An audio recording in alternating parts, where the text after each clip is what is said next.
இந்த கவிதையை சமர்ப்பிக்கிறேன். கண் கலங்காமல் சற்று கேளுங்கள் நண்பர்களே, கேட்டுவிட்டு அனைவருக்கும் பகிருங்கள் நண்பர்களே.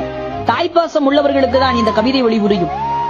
அம்மா, நான் பிறந்து விழுந்த போது உன் சேலைதான் ஈரமானது, நான் உறங்க உன் சேலைதான் ஊஞ்சலானது, நான் பால் அருந்தும் போது உதட்டினை துடைத்தது உன் சேலைதான், எனக்கு பால் கொடுக்கும் போது உன் சேலைதான் எனக்கு திரையானது, நான் மழையில் நனையாமல் இருக்க உன் சேலைதான் குடையானது, நீச்சல் பழக என் இடுப்பில் கட்டியதும் உன் சேலைதான், மழையில் நனைந்த என் தலையை துவட்டியதும் உன் சேலைதான், மாம்பழம் தின்று என் கை துடைத்ததும் உன் சேலைதான் அம்மா, ஆசிரியரின் மிரட்டலுக்கு ஓடி ஒளிந்ததும் உன் சேலைதான், அப்பா அடிக்க வரும்போது என்னை ஒளித்து வைத்ததும் உன் சேலைதான் அம்மா, அண்ணனுக்கு தெரியாமல் மறைத்து வைத்து மிட்டாய் கொடுத்ததும் உன் சேலைதான், காசு எடுத்தால் என்னை கட்டி வைத்து அடித்ததும் உன் சேலைதான், தலைவலி.